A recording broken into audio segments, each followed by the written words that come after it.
Voilà, dernier épisode de cette émission. Christophe Jacobicine. Bonsoir Cécile Duflot. Bonsoir. 2012, pour les Français, probablement que le critère principal de choix du candidat, ça sera l'emploi, le chômage. Il y a 4 millions de personnes qui sont officiellement qui n'ont pas d'emploi ou un emploi à temps partiel non désiré. 4 millions, c'est beaucoup. Alors, quelles sont les propositions d'Europe Écologie Les Verts pour la campagne présidentielle? Vous nous avez donné quelques pistes, on vous réécoute. La réparation, c'est de l'emploi non délocalisable, de proximité et durable. Les énergies renouvelables, par exemple, c'est 3 fois plus d'emplois par kilowattheure que l'industrie nucléaire. La réparation, le recyclage, vous êtes sûr que ça fait 4 millions d'emplois ?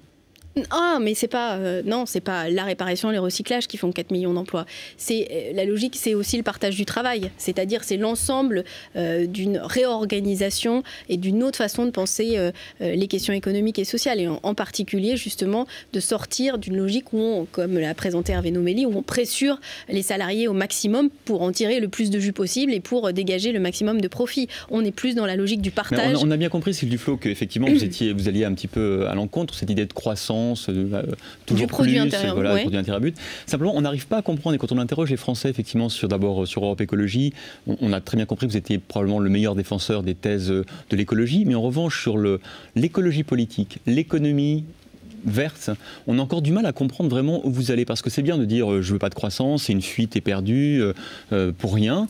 Simplement, il y a des gens qui cherchent un emploi.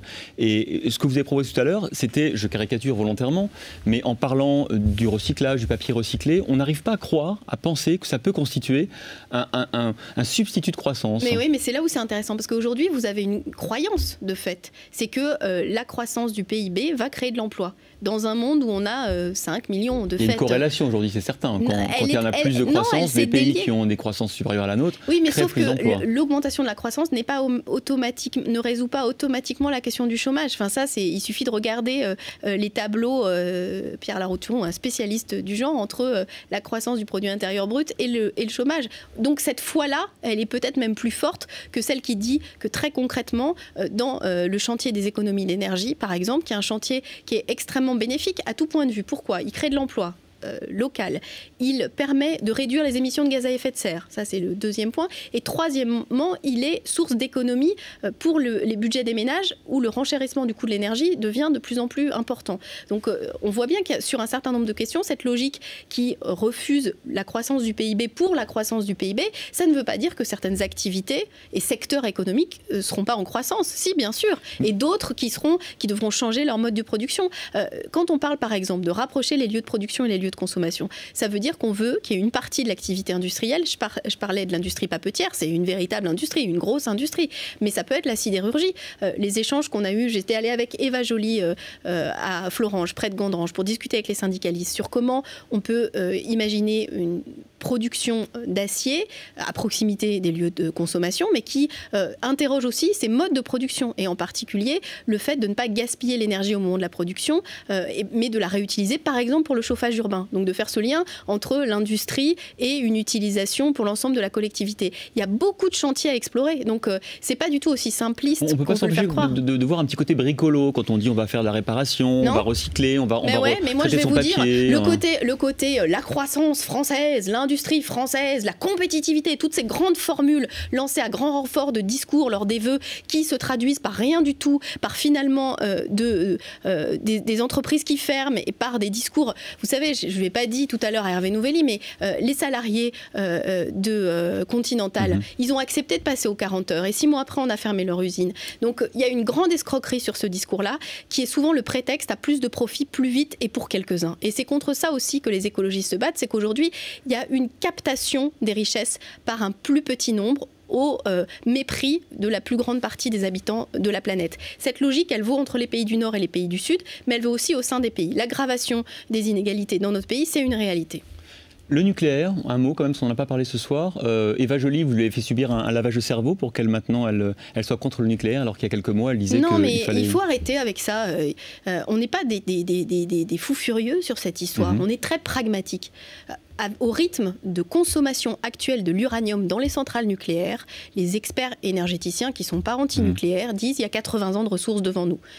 de ressources d'ailleurs, et ça fait le lien avec ce qu'on disait tout à l'heure, qui sont essentiellement pour nous au Niger. Donc vous ne dites pas arrêtons tout de suite la production des centrales. Donc on dit, on organise, voilà, exactement. Mais c'est un peu nouveau, ça veut dire que vous accepteriez, si vous étiez au gouvernement, que les centrales tournent encore 20 ou 30 ans. Mais le plan de sortie des écologistes du nucléaire, je vous renvoie aux documents qui figurent sur notre site internet, donc pour ceux qui sont devant leur télévision, ils peuvent aller regarder tout de suite. On dit sortir du nucléaire entre 20 et 30 ans. Il faut effectivement à la fois permettre un débat, faire en sorte qu'on organise la sortie du nucléaire avec un chantier prioritaire qui est la fin du gaspillage, parce que notre folie de l'électricité nucléaire en France nous a conduit à gaspiller l'électricité, notamment avec le chauffage électrique, qui est une aberration absolue dans tout un tas d'endroits, et en particulier dans le logement social, qui conduit des familles à ne plus pouvoir se chauffer. C'est de l'emploi et c'est du commerce extérieur pour la France Quoi aussi, donc le nucléaire.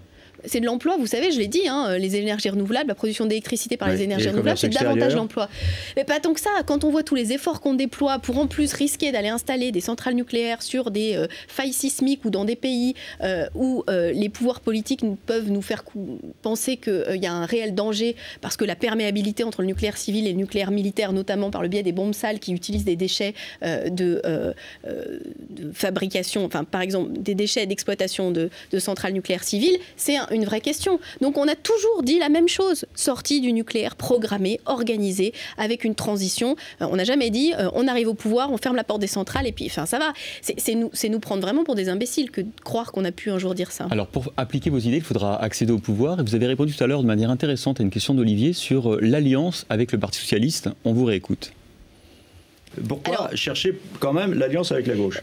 Pour une raison simple, c'est que ça n'est pas une évidence, c'est une possibilité. Et d'ailleurs, il faut œuvrer à faire en sorte que cette possibilité, elle soit lue de manière très compréhensible et qu'on sache sur quoi, dans l'hypothèse où on passe un accord, ce que je souhaite pour 2012. Moi, je souhaite qu'en 2012, on trouve les moyens de montrer qu'il y a un autre projet politique que le projet porté par Nicolas Sarkozy. Je souhaiterais, dans l'idéal, et peut-être que pour 2012, ce ne sera pas possible. Et qui sait encore? Parfois, on voit bien que la vie politique peut vivre des accélérations brutales. Mais sinon, dans quelques années, que les écologistes soient majoritaires.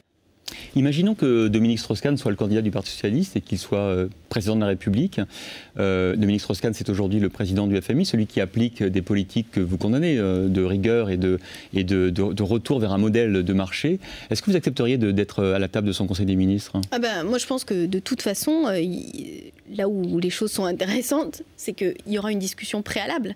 La condition, je dis bien la condition, pour que cette majorité alternative soit possible, c'est qu'il y ait à la fois un engagement sur la diversité de représentation, mais aussi une plateforme qui nous permet de dire voilà ce qu'on va faire ensemble.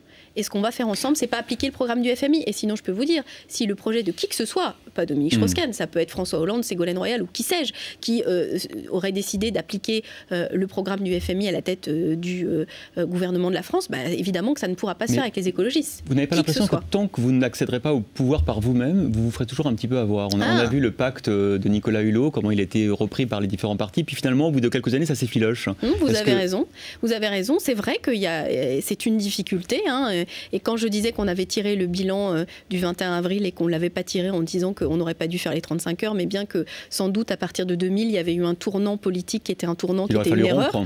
Et que ça se pose la question de notre positionnement. Bien sûr que c'est difficile. On a toujours une position qui est une position qui n'est pas évidente. Et par ailleurs, c'est pas une découverte pour personne que le Parti socialiste est capable d'un certain nombre d'ouvertures au moment où on discute de l'accession aux responsabilités et peut avoir la tentation pour certains, et parfois, mais pas toujours, mais ça peut se constater dans certaines régions, de dire, maintenant c'est moi le chef, c'est moi qui décide, et puis eux, c'est bon.